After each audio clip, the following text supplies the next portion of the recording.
Hey, this is Nica Montford, aka Tech Savvy Diva, Yo, this is Terrance Gaines, aka Brother Tech.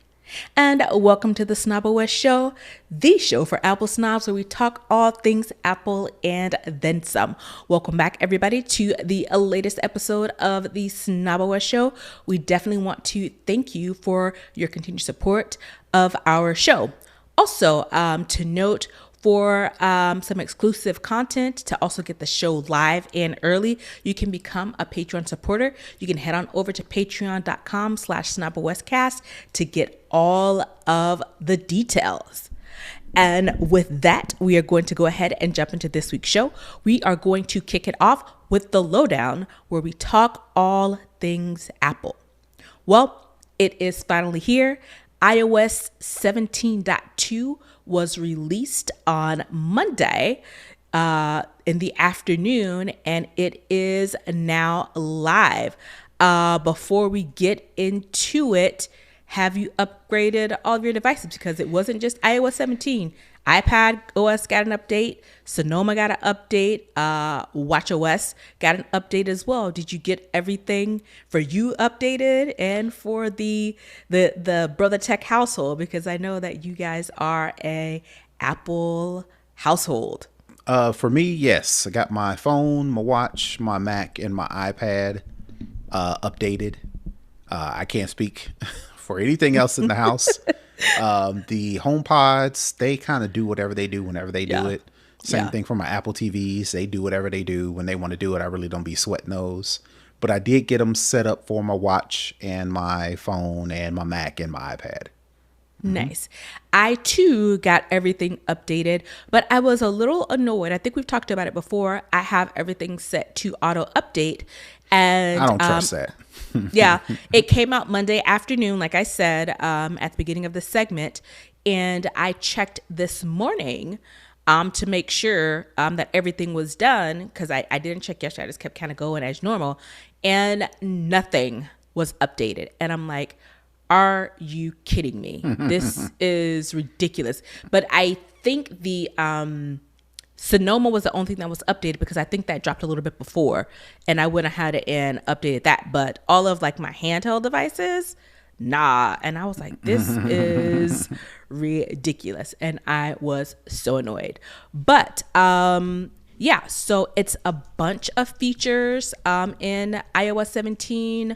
I think the big ones, the Journal app, which was highly touted in the announcement when iOS 17 was announced.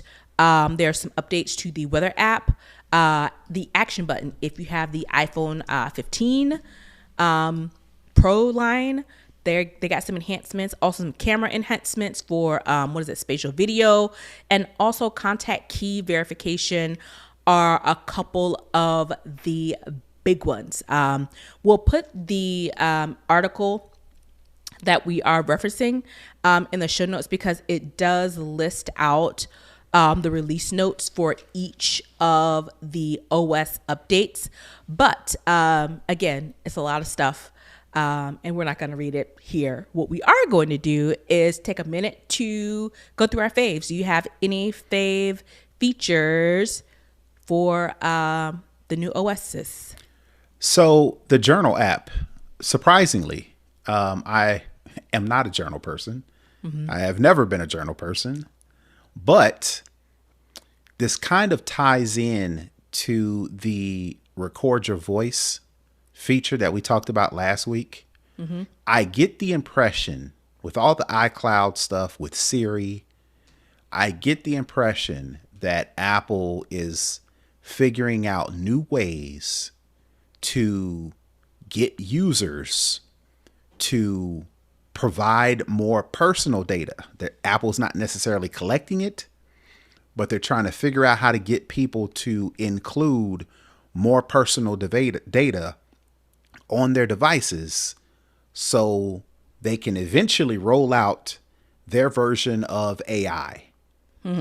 So with the Journal app, like I mentioned, you have to go in and kind of journal your day. You can add pictures, and I kind of done it. I haven't done it every day, but if something comes to mind, or a picture, like for instance, for example, my son had his first basketball game over the weekend.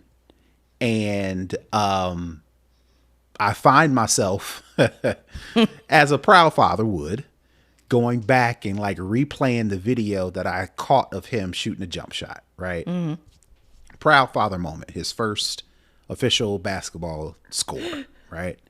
So I said, you know what? This would be a good snapshot to capture and like type out my thoughts in the journal app, right?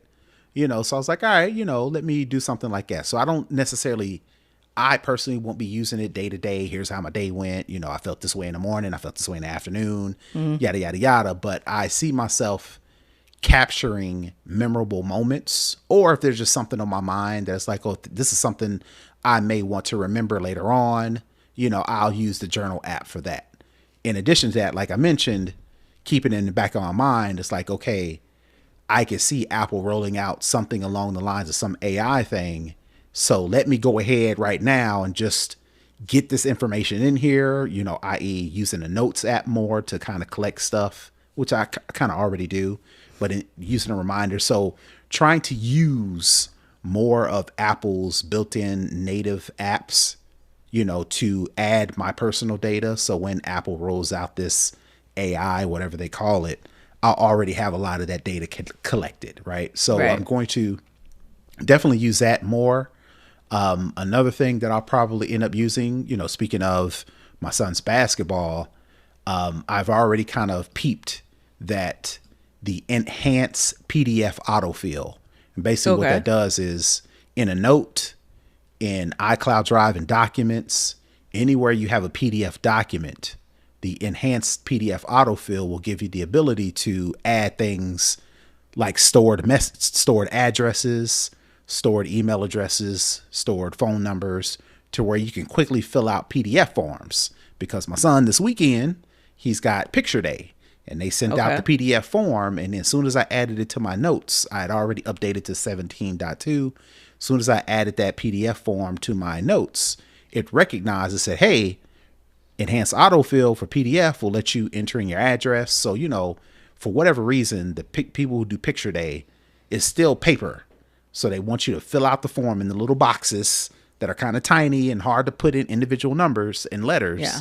So I'm definitely see myself using this enhanced PDF autofill to fill out more PDFs to where it looks more official versus me printing it out, filling it out, scanning it back in, and then having to send it. Right. So those are the two that popped up as far as things that I see using more frequently. One of the things I'm bummed about is with something that didn't come in iOS 17.2 is the collaborative playlists in Apple Music. And basically that is, instead of just sharing in a podcast, instead of just sharing a playlist, I can share the ability for us to collaborate. So if I'm you add something, I said add something. Right. Yeah. Because I'm tired of being the DJ for my family. If I play something like, we got to hear that again, or we got to, I'm like, you're more than welcome to take over the playlist function. Right. But nobody wants to do it. So it's like, all right, bet, you know, to be able to share the playlist with my family, they can add the songs that they like. So when we're all in the car together, I ain't got to think about it. I can connect my phone to the car, hit the playlist, and everybody's happy. So I'm definitely kind of bummed that's not coming until, according to this story in Ars Technica, sometime in 2024. So definitely waiting on that. But they did do something on the playlist, right? Which is it? Oh, favorite songs playlist. The favorite songs playlist. And they give you the ability to do, and we tried it, but it's not seamless. The ability to be able to do share play with somebody else to where they can queue up, almost like a DJ type setting, to where if we're in the house, we're having a dinner party or something, and I do share play and share the ability for people to add songs to the queue to where they can put something in, it'll come up next or whatever the case may be. You can do that in iOS 17, but there's a couple of hoops you got to jump through. You got to scan the QR code, and you got to be on the same Wi-Fi network, and yada, yada, yada. Versus this, it's just, if I have a playlist, I can share it with you. And at any time you want to, you can add your own songs, and it'll update as you go. So I'm definitely looking forward to that. Nice. Did you see anything, I guess so far that you're using and that was just kind of like, meh? It's kind of like, they could have left that out and put something else in. Probably the action button, surprisingly. Really? They say action button upgrades, but all they did was add the ability. What is the ability? I had to look it up. They added something else to the action button. I'm actually translate option. Yeah, the translate option. So it's like, I don't plan on, well, maybe later on next year, there may be some plans. I think we're planning a family trip to Mexico. So, but that's like springtime, spring break in 2024. So it's like, you'll have the 17.3 or 17.4 be out by then. Right. So I definitely see using that, but not in the near future, but it's there. It definitely would have helped when me and my wife went to Colombia, South America, to be able to quickly press the button and automatically translate versus, having to go through and set up the app or whatever the case may be. So I'm kind of bummed that they didn't add more functionality to the action button versus just doing the translate, which again, some people may love it because they're going on vacation in Christmas. So this will be, but for me personally, right on time. Yeah. I gotta wait.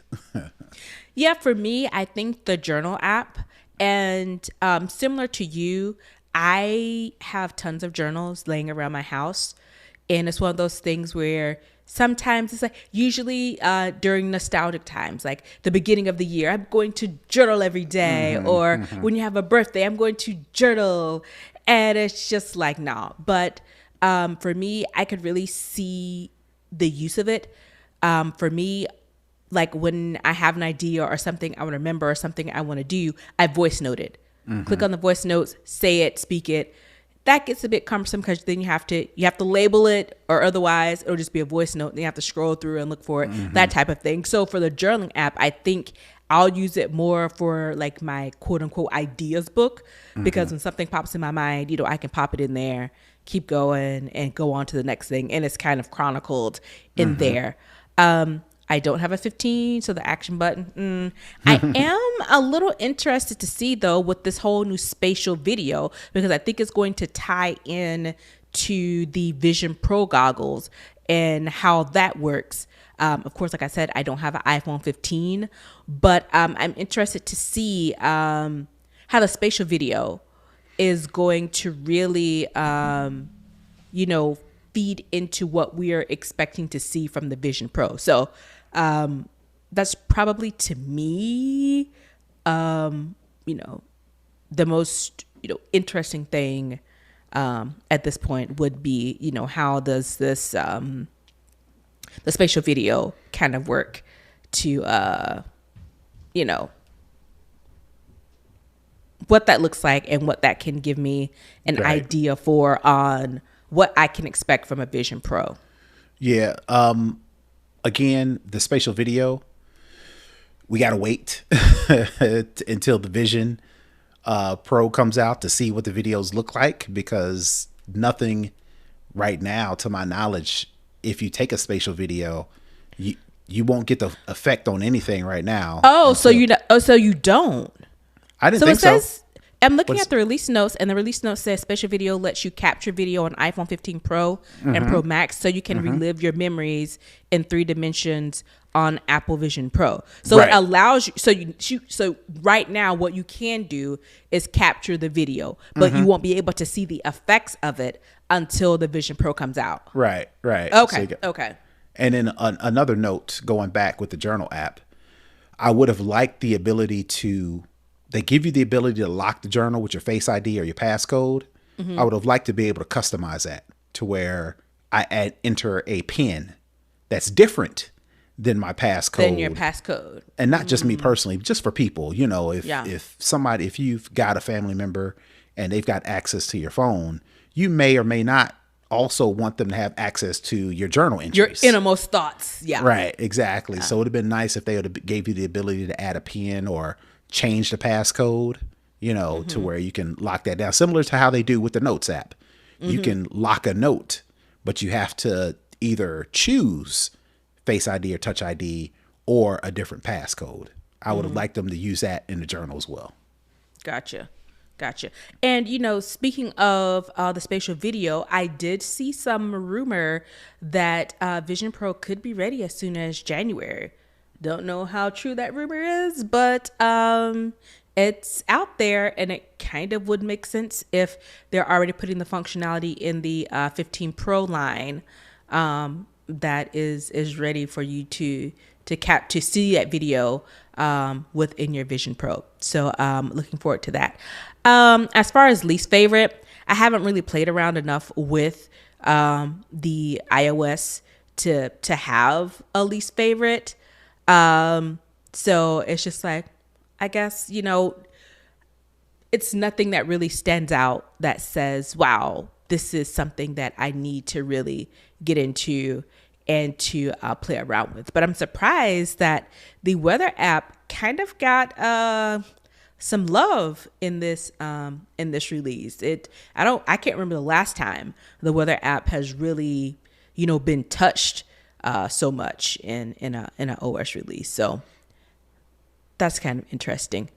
I'm trying to see. I'm scanning through some of the other releases. It's very much, I think we've talked about it before, Apple is trying to have their releases and the features pretty much go across all of the products, and just at a scan, it's very similar in nature. Yeah, they've expanded AirDrop to where not before, you can send and share pictures. You can share contacts, of course, with the the nearby where you put the phones together.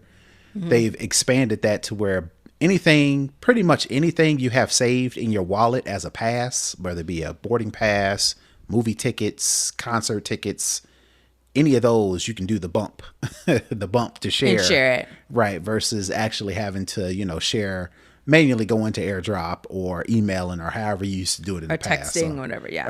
Texting, yeah. Yeah. Mm-hmm. And I scroll down to look at some watchOS stuff. Mostly related to Series 9 and Ultra 2, which that just brought up something, but I'll talk about it later in the hookup. So cool. Okay, we'll save it for later. Okay. The other thing, it seems like some minor things. The face settings, workout stuff, a couple things related to workout. So yeah, doesn't seem to be a lot. Other than, I have HomePods. I know Terrance has HomePods. You can view what's playing on the HomePods now automatically on the watch. I may get quite a bit of usage out of because, I start playing and I leave my phone, walk downstairs, go somewhere else, and I want to see what's going on with the AirPods. So yeah. Yep.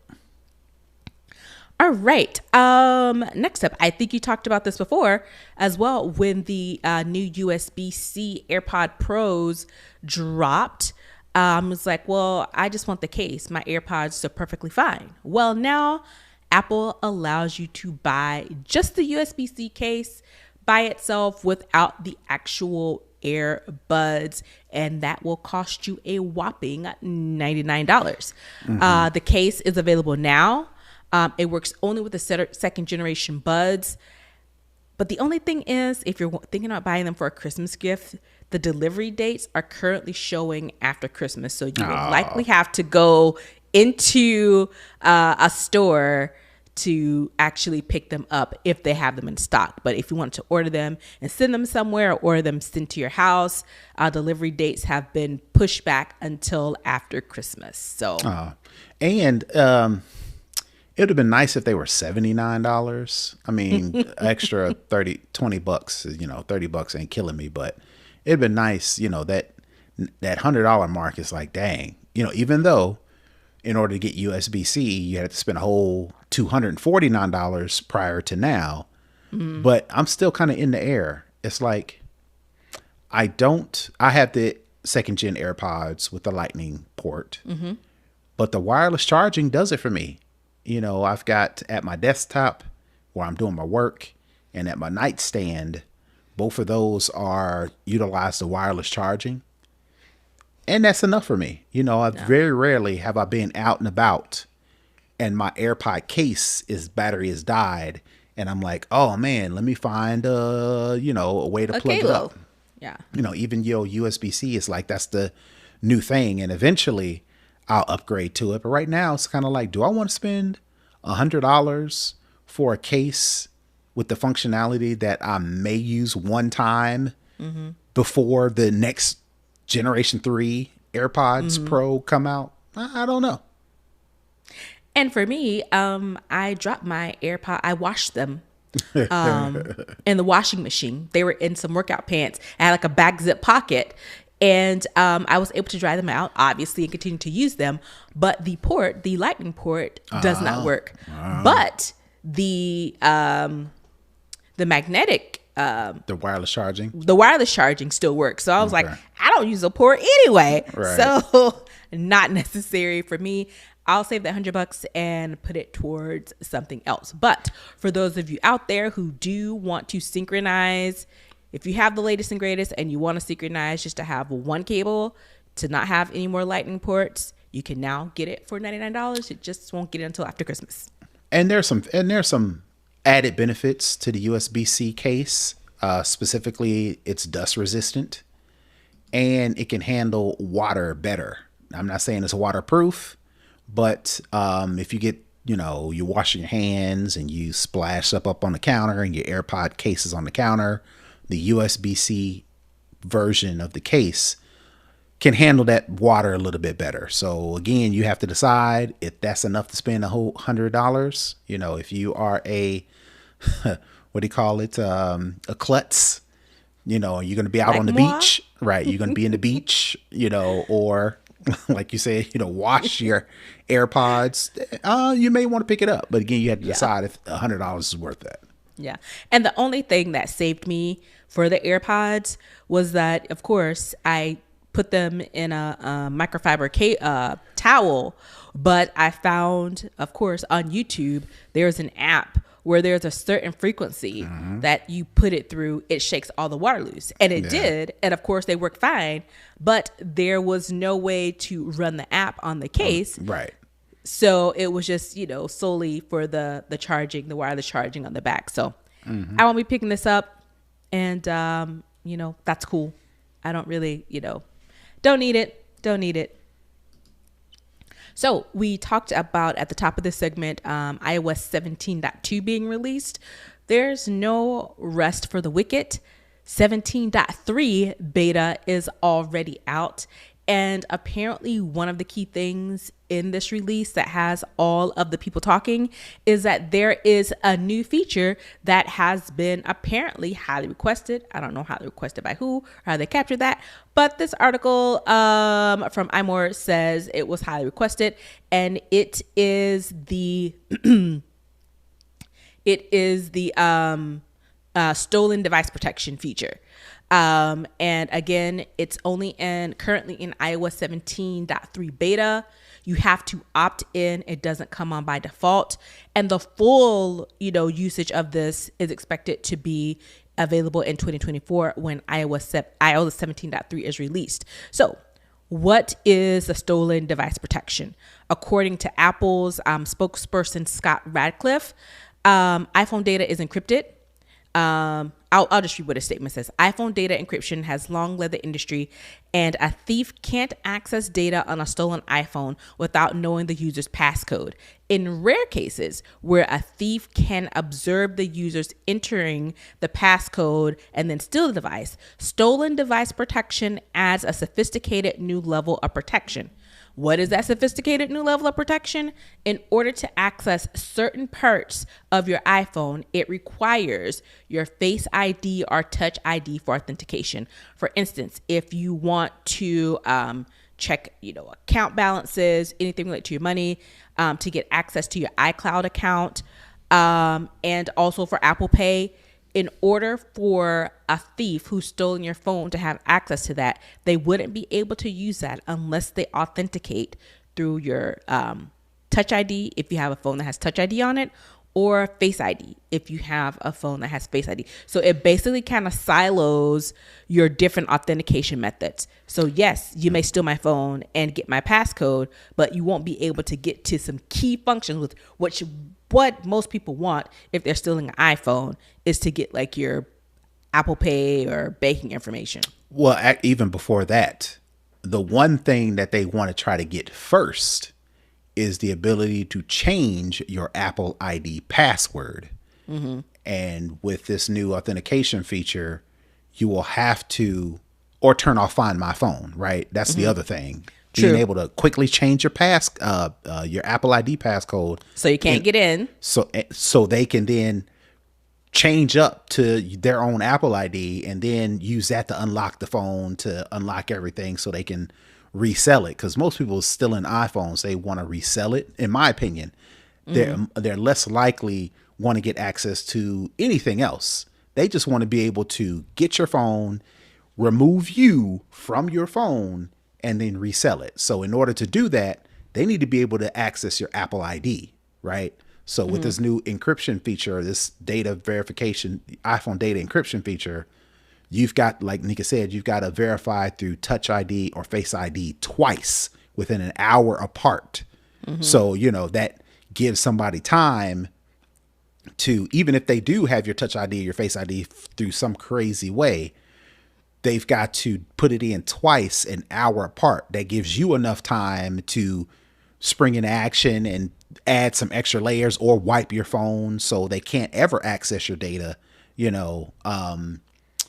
So because, like I mentioned, most people want to be able to change your Apple ID password so they can turn off Find My so they can then resell it. So I think being able to, this function to do that is a definite bonus on top of somebody being able to use your Apple Wallet, because if they do have your passcode, they can go run up some stuff real quick. They can run up the bill real quick.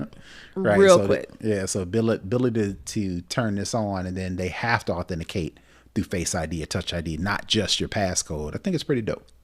And not just once, but twice. I think adding that extra piece of having to do it 2 different times within a specific time frame, which allows the actual owner time to get to maybe someone else's phone or get to a laptop or an iPad to log in and, change some things around so they can't use it. Mm-hmm. So, yeah.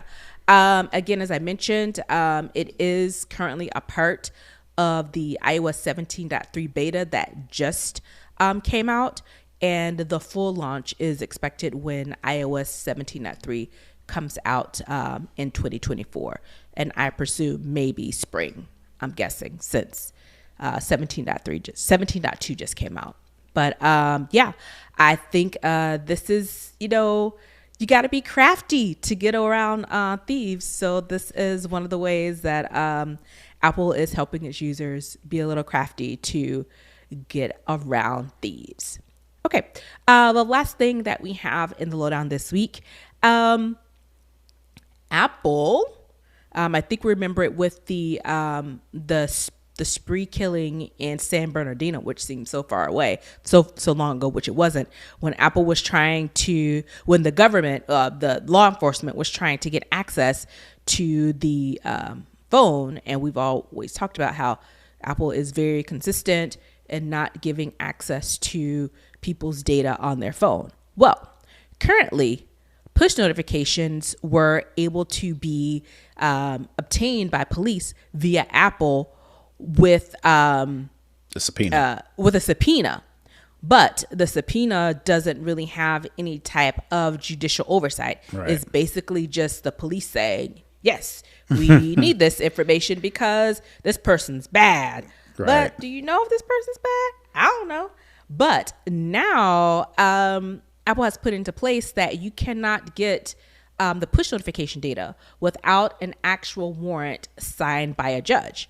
And you may be thinking, where did this come from? Why did they all of a sudden, out of the blue, decide to add this new level of protection? Well, apparently, this was put into place or announced a few days after U.S. Senator Ron Wyden, I believe that's how you pronounce it, disclosed that both Apple and Google can be, quote, secretly compelled by governments to hand over the contents of push notifications sent to customers' phones. So I don't think he was supposed to probably say that part out loud. And he did. And so Apple is like, wait a minute. You as a governmental agency can force me, a private company, to hand over my customer data. You can be secretly compelled, not outright, with a subpoena or with some sort of injunction or some kind of legal documentation. He's basically saying we, the government, can tell you have to give it to us and there's nothing you can do. This added layer of protection for consumers that Apple has put in place says no. You have to have not only are we not just giving it away to the police anymore, but you need to have a signed warrant by the police in order to get this data from us. I don't know anything about this Senator Ron Wyden. My speculation, purely speculation, means says that he was not necessarily looking out for his constituents or making sure that Apple and Google are protecting customers' data.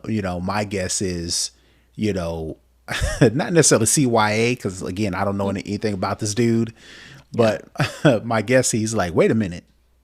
You mean to tell me the government can get access to my stuff without a warrant? Nah. So like you said the quiet part out loud, and then, Apple's like, all right, well, I guess we got to lock it down a little bit more, which ultimately it makes sense, right? Yeah. Because your data is your data, who you message with, because I'm thinking of push notifications. I mean, you get push notifications all the time about stuff you purchase from Amazon, whatever the case may be. But what's also included in push notifications is who you texting, right? Who you texting back and forth. Yeah. And some politicians, high up ranking government officials have been hemmed up based on their text messages. So I think this is Ron. It's like, yeah, we gonna nip that in the bud right quick and make sure that you need a warrant in order to get that stuff. And this senator also said that previously secret practice, meaning giving over the data without having to have any type of legal authority, meant that Apple and Google were prevented from publicly even disclosing the type of government demands. So basically, the government could ask or compel Apple and Google to hand over this information, but Apple and Google couldn't turn around and say, hey, customers, the government is demanding that I give this to you.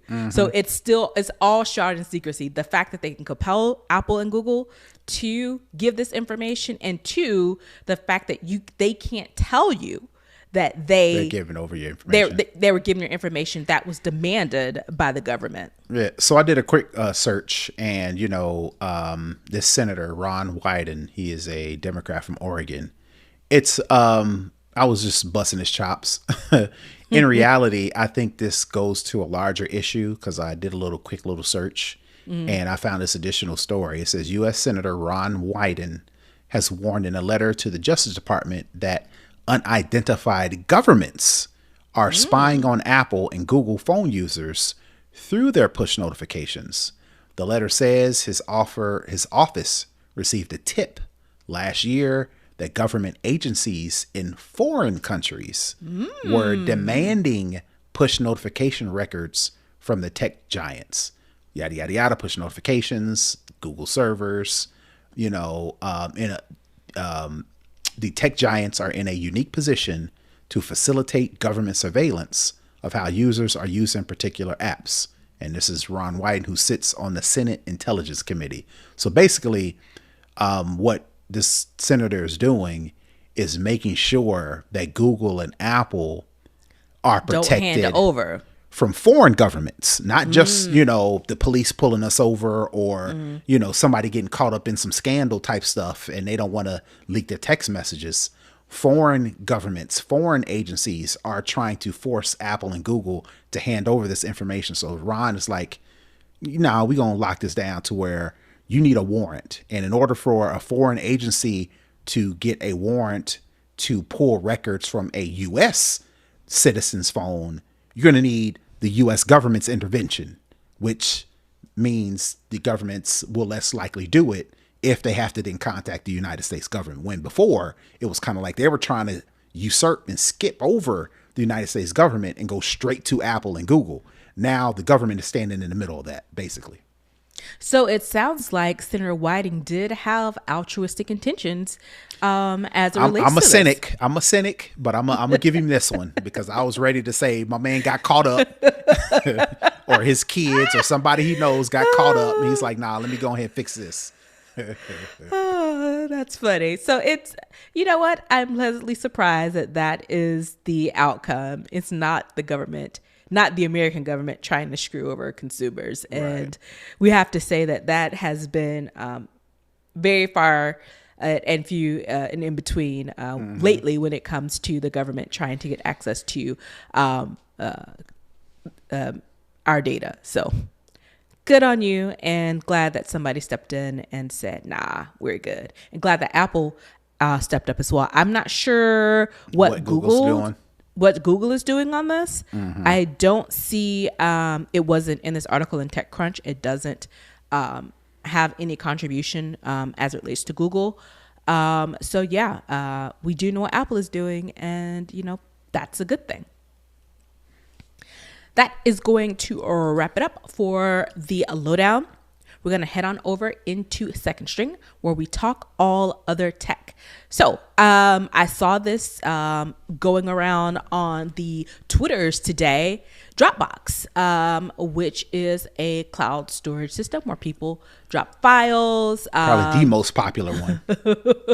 That people use to drop files on, to store data on, where they can easily access it, you know, in real time, wherever they are in the world, as long as they have access to the internet or access to the app if they have it stored locally on their phone. Well, Dropbox, as Terrance just alluded to, one of the most popular sites of data storage, of personal data storage, gave its users a bit of a scare. There is a new feature, a new AI search feature that is turned on by default from Dropbox. It's called a third-party AI setting. Well, guess who the third party is? It's only one company. That company is OpenAI. So this would lead people to believe that if you have this feature not turned off, which you probably don't because you know it, because it's turned on by default, that OpenAI has access to your data on your Dropbox. So the table was shaking. Everybody was like, oh my God, freaking out. Then Dropbox had to come on and say, hey, the user data that is shared with a third party, AI partners, which they don't name OpenAI in this statement, isn't used to train AI models and is deleted within 30 days. So my thing is, why are they searching it then if they're not using it to train data on? And that's what OpenAI used a lot of it. And then, you know, with this particular thing, because like I said, it was blowing up on Twitter, Dropbox was really trying to calm people down and say, hey, take a look at our data privacy. We promise that your data isn't being shared without your consent, and we are making sure that OpenAI is not using your data to train or to be used in the prompts and in the data that it pulls back. We promise. If you promise, turn it off by default. Turn it off by default and tell people, hey, we've got this cool feature that enables AI, If you like this feature, if you want it, if you think it's beneficial, go turn it on. Yeah. Why turn it on by default and say, hey, we promise, we assure you, you don't have to worry. No.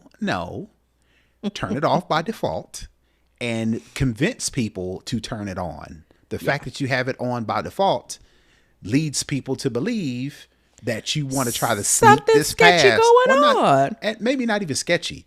You just don't want it's almost like it's better to ask for forgiveness than ask for permission, right? Mm-hmm. They rather just do it and then just hope that nobody pays attention versus just bringing attention to it in the first place and trust that your customers will support it. It's like, why don't you just do that? I don't understand. Well, I know why these companies are doing it, but it's just, why go through all the effort to try to, calm people down and send all these assurances and all these promises that you as a company cannot guarantee. You can promise, but it ain't no guarantee. The only way you can guarantee my data is not being used for whatever is if it's off by default. Now, if I then in return decide to turn it on, then it's on me, whatever happens ultimately. But the fact that y'all didn't turn it off by default leads me to believe that you knew. Tell people that it's even there. Right. Leads me to believe that, you wanted it on because you wanted as much data as possible. And the only way you can get as much data as possible is nobody knows that you're collecting as much data as possible. As soon as some people figure it out, it's like the whole ask, Apple came out with that whole ask app not to track. Mm-hmm. Now that people know or get the option to say, hey, do I want this app tracking me? Most people say no. Right. And Dropbox knew that. It was like, all right, let's go ahead and slide that past right quick, because they know if you give somebody the option to share or not share their data, most people are going to be like, share. No, thank you. No, thank you. And they don't want to deal with that. Yeah. And my thing is, in the article, it's saying that, they won't share it unless you give consent. My question is, how am I supposed to give consent? Am I giving consent by the toggle being on? And if I am giving consent with the toggle being on, you're taking that choice out of my hands because you're defaulting it on. So there is no consent. Right. You're making that decision for me.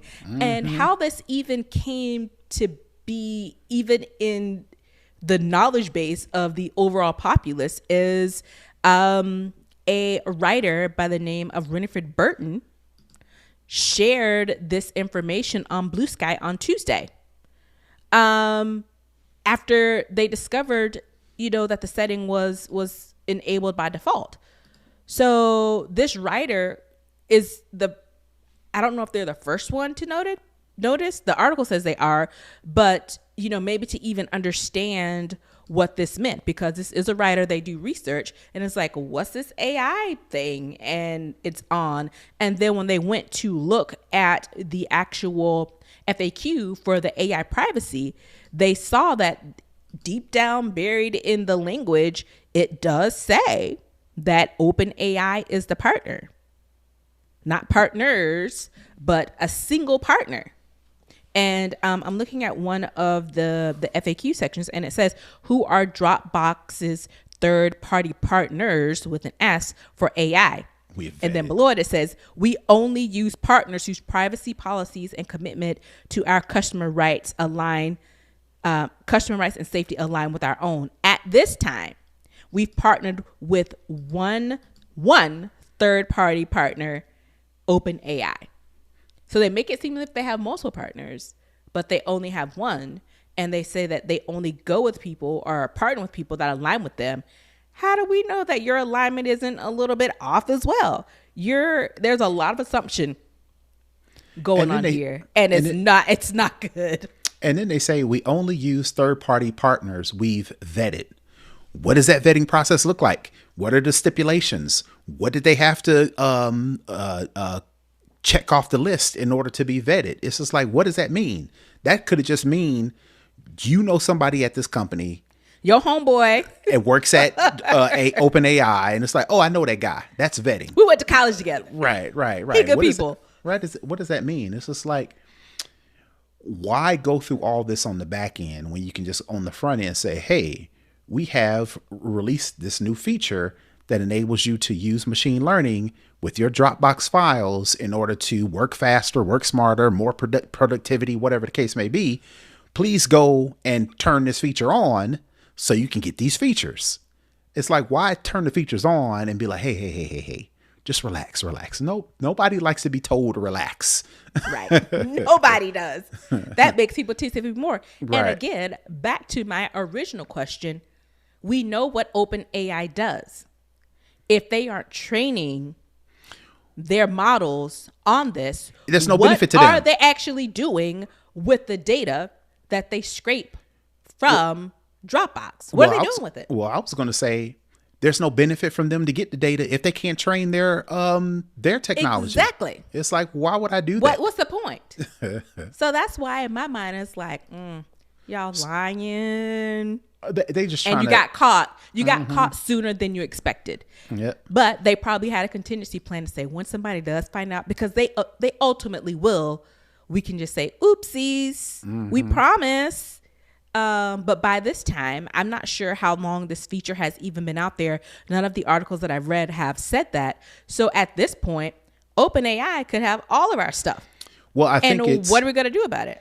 Well, I think the way I quickly cursory went through to Dropbox, and basically what they're saying is, if you're as a user, if you are using Dropbox and you decide to use the AI features within Dropbox, say for instance, I've got a document in Dropbox and I want to use AI to summarize this document in one paragraph, for example, right? That is when and only when Dropbox will share that document with whatever AI partners that they've vetted, air quotes, to then provide that information. If you never do it again after 30 days, they're going to delete that data and they're not going to use that data to train their AI, which again, who knows, right? Right. That's Dropbox's kind of standpoint, is like, well, we're not just going to, just because you have a Dropbox account, we're not giving all your files, all your documents over to these AI partners. We're only going to share that information based on how you decide to use AI within Dropbox. Right. Well, why don't you just tell me that up front and let me go turn it on? Why turn it on and then me unknowingly have given access to my data, whether I use it or not? Because when the feature is on, that means somebody could share my information, whether I use it or not. And the only way I can prevent people from even having access to it at all is to turn it off. Well, just let me go turn it on and then decide if I want to share, if I want to use AI within Dropbox. Right. So all that being said, there is a quick way to disable this function, essentially to toggle it off. You have to go log into Dropbox, go to your account and settings, go to third-party AI and turn the toggle off. What's also important to note, you need to do this on a web browser. You cannot do it from the Dropbox app. You have to be on a web browser to do so. So I just tried it on my iPad and it does allow me to log in on my iPad to do this. I'm doing it real time. Yeah, I did it already real quick. It's pretty simple. Yeah. While you do it, this goes back to your thought that Dropbox is removing the ability for me to permit or to give access to my data. And I was just reading this FAQ on this AI thing. And the question is, when is my content shared with third-party AI partners? The first one says, if you or your team is participating in the Dropbox AI alpha. Well, if it's turned on by default, we're all participating. So there's no if. There's no if to it. We're participating unless I turn it off. Right. So it's one of those things where, you are definitely in it unless you opt out of it. And I'm actually on the web browser and I am in my account. I am in settings, but I do not see. It was there for me. I went to my profile, I went to settings, and then there's a tab at the end called third-party AI. You click that third-party AI and then use artificial intelligence from third-party partners so you can work fast in Dropbox, yada, yada, yada. I had to go in and actually turn that off because it was on by default. So the question is, did you do this on your desktop? On the And desktop. so I'm on my iPad. And on my iPad, I don't see it. Maybe because Dropbox is treating your iPad as a mobile browser versus a desktop browser. And looking at the article, it does say that to turn this off, it does have to be on a desktop web browser. So you can't do it from the app. You can't do it from your phone. You can't do it from your tablet. You actually have to go to a desktop browser to turn this off. So that is an additional layer of work that you have to do, because a lot of times people do everything from their phone or, even for their iPad. People don't really lug, computers around. Everybody's kind of mobile and moving about. Listen, if I use Dropbox from my phone, I should be able to turn off this feature on my phone. Why do I have to go to the desktop? I use Dropbox on my phone, so I should be able to go into the settings on my phone and turn it off. Yep. And like I said, looking at this article, we'll put it in the show notes. It does say log into your Dropbox account on a desktop web browser. So no mobile web browser and no mobile app. Yeah. So keep that in mind as you continue to use Dropbox. You may have to keep a little bit closer eye on some things because if they're trying to kind of sneak this thing in, my thought always goes to what else are you trying to sneak past me as it relates to the access to my data? Because we've said many times on this show, data is the real currency now. That is going to wrap it up for Second String. We're going to head on over to For the Culture, where we talk socially relevant things, what's going on Twitter, what's going on in society, and pretty much, honestly, just anything we want to talk about. Sometimes it's fun, sometimes it's serious. And today it is on a more serious note. I don't know. I think it's some rapper that kind of really made this popular. This is how I became aware of, what is it called? The, Pooh Shiesty, because I do have a nephew. Never heard of him. he's a Gen Z rapper that all the kids used to love or love. I think he's in prison right now for something really bad. But his MO was wearing like the old school ski mask that you used to see back in the day when people rob people, or if you're thinking on the non-criminal tip, skiers, ski masks. When they're out on the slopes, they have the goggles on, they have the thing that's over the head, over the mouth, and goes down the neck to protect them from the cold. Well, some states and cities have decided that they want to ban ski masks. In addition to here in Atlanta, they want to ban hoodies as well. This really all kicked off in Philly. The city council in Philadelphia passed a bill this past Thursday that says that they are banning the use of ski masks in certain areas. They aren't outright banning ski masks. It's only in certain areas that they are banning ski masks. This article from Forbes also indicates that this is the first restriction of its kind, even though there are about 10 other states that have mask mandates. Those other states include Georgia, Virginia, Florida, North Carolina, West Virginia. Are you seeing a little bit of a trend here? Massachusetts, Ohio, Michigan, California, and North Dakota, including Alabama. So in Philly, they've decided they're waiting on the approval from the mayor to sign it, that will ban the use of ski masks, also called balaclavas. Baklavas. That's a dessert. Chocolate. Yeah, that ain't it. That's a Greek dessert. It can't be baklavas. That's what it looks like. Even though that's what it looks like, but baklava is a Greek dessert and it's delicious. But it's banned on public transportation, in schools, in daycares, in parks, city-owned buildings, and recreational centers. Now, if you remember back at the peak of the pandemic, when we were all encouraged to mask up, they told everybody to wear a mask. Some people use the ski mask as a method of covering their nose and mouth at the height of the pandemic.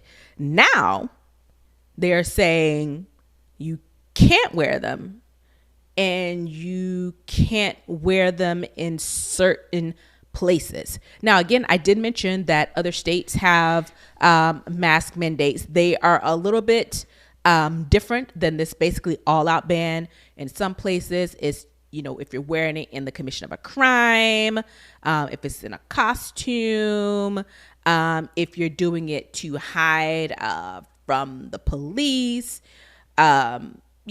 those type of things.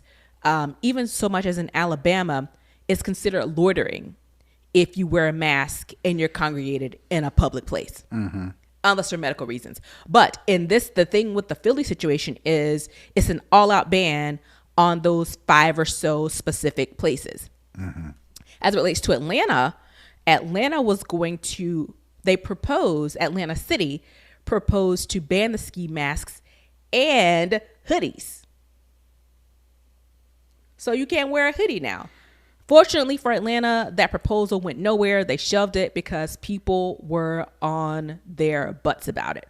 But I bring this all up to mention the fact that one of the biggest critiques and criticisms from folks is that this is going to lead to racial profiling.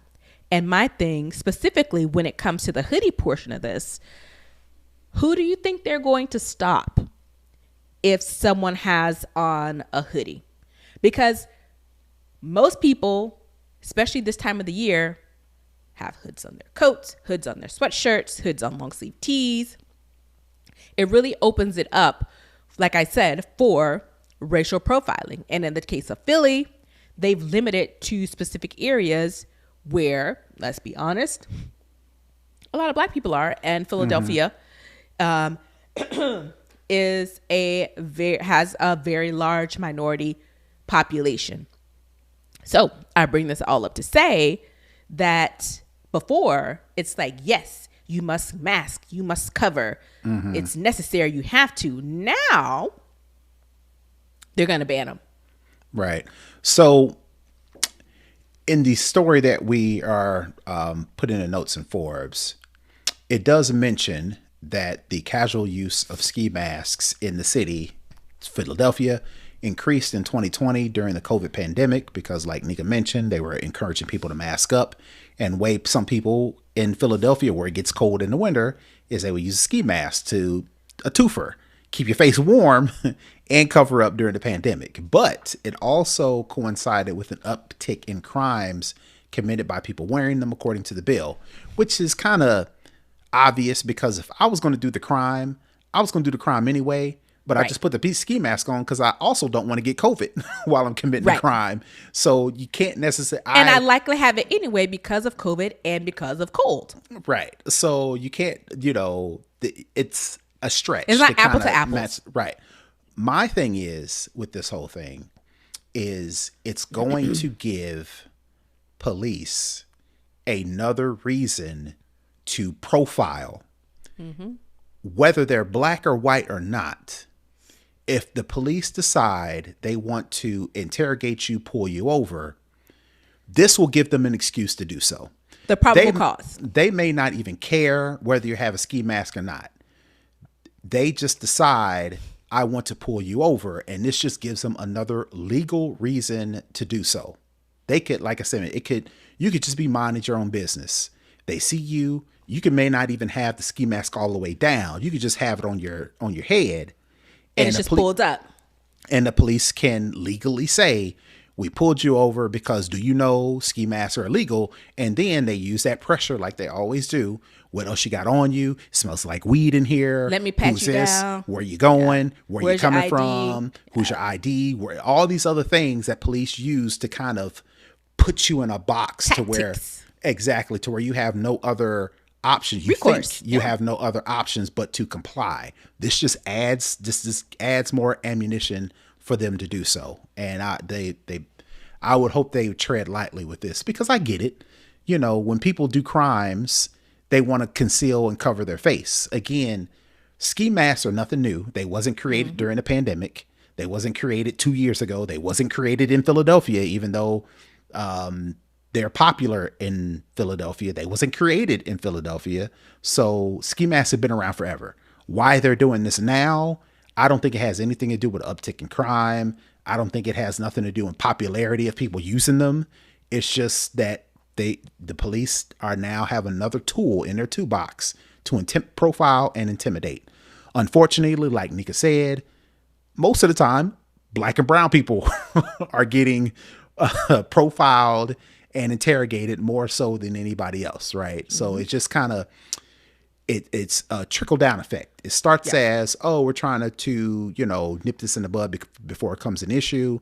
And then it kind of boils down to, we need a reason to interrogate people with immunity. Mm-hmm. And for me, I think it's even a step further because, again, tinfoil hat on.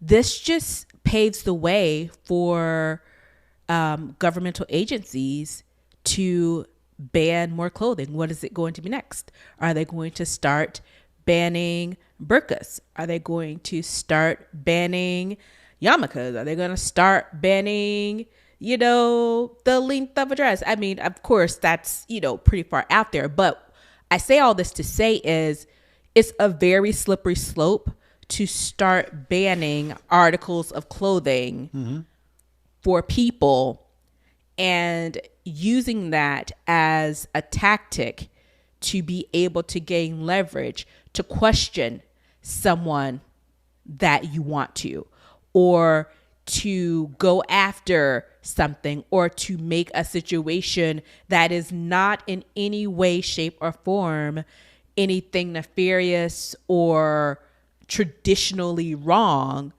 It's just another way to further go down the slope. And again, in this country, we are seeing every single day where freedoms and protections are being stripped away. And it starts as a small thing. Mm-hmm. It started as, if we take it even further, if we say it's not a direct correlation, but in the respect of, rights and protections being stripped away, it started as states saying, hey, you can't have the abortion pill, to now where Roe v. Wade has now been overturned, to now where this woman was at the risk of dying or losing her fertility completely because the Supreme Court of Texas said, hey, we aren't going to listen to your doctor. You shouldn't, have an abortion, even though the child that you're carrying is already, deceased. We don't care if you die too, because what we care more about is you not getting this specific procedure. Mm-hmm. And I say all of that to say is how simple, I won't say simple, how easy it is for something that seems fairly mundane to turn into something that has repercussions nationwide. And if we start banning small articles of clothing, we're on that trajectory. What's next? What next can be banned because someone says, oh, it's related to crime. There's a crime uptick, and have the thinnest, the veilest, the lightest sort of thread connecting these two and use it as proof as to why it needs to be banned. Mm-hmm. On a lighter note, I scrolled down to the bottom of this article, and it says related topics, and one of the related topics is 10 best ski resorts. I just thought that was funny as an aside. And like I told you, the whole ski mask thing is because my nephew was like, I want a poo shiesty mask. Mm-hmm. They call them shiesties, according to the store. I'm like, what the heck is a poo shiesty mask? I don't know what that is. I had to go and Google it, and there it was. And I found him one in Dick's Sporting Good. They had all different colors, patterns. I mean, it's a whole thing. And I'm like, the world. And again, it makes sense. I found it in Dick's Sporting Goods because it's a sporting goods store, and sporting goods store sells ski equipment, but kids are wearing it for a fashion statement. We're in Georgia, and he lives even further south than Atlanta, where it's 10 degrees hotter. He didn't need no ski mask to protect from the weather. It was a fashion accessory. Right. So it's one of those things where it's, what do you got to do, man? Like, seriously. Yep, just another tool in the toolbox. The toolbox of injustice. That is going to wrap up for the culture. Let's head on in to the hookup for our tech tip of the week. All right. So like we mentioned earlier, watchOS 10.2 puts out some dope features. It brings back a feature that I was kind of bummed that it went away in watchOS 9. And basically what it was in watchOS 9 on my watch, I could pretty easily swipe back and forth on the screen to change the watch face. So if I'm at work, I may want a certain type of watch face, but if I go out, I don't need all that information. I just want to be able to see the time. So the ability to quick swipe back and forth was there in watchOS 9.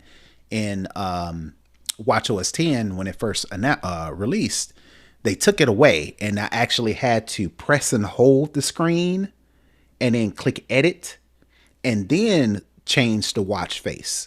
Well, in watchOS 10.2 that just released earlier this week, which is my tip for the week, they brought the ability back, but you have to go into the settings to be able to enable that swap to change watch face. So basically what you do is of course you have to have watchOS 10.2. If you do, you open the settings app on your Apple Watch, scroll down and select clock, and then toggle on the swipe to switch watch face feature. Once you toggle that on, then at any time you want to change your watch face, you can quickly swipe. Nobody can see it on the video, so I ain't gonna do it, but take my word for it. Once you turn on the swipe to switch watch face feature, at any time you can quickly swipe on your watch face to change through all the different watch faces you have programmed in your watch. So that's my tech tip of the week. You have to have watchOS 10.2, but you can, in fact, go into the settings and turn on that swipe to switch watch face feature. Awesome. And for everyone listening, govern yourselves accordingly if that is something that you need to make sure you have enabled on your watch. That is going to wrap up the show for this week. We definitely want to thank you for tuning in. Brother Tech, where can the people find you? Sure, you can find me all over the internet at Brother Tech. That's BROTHATECH. And you can find me as well all over the internet and social media at Tech Savvy Diva. Again, to connect, to comment, to share, to support our show, you can head on over to snoboscast.com to get all of the details. And with that, we will see you next week. Peace. Thanks, everybody.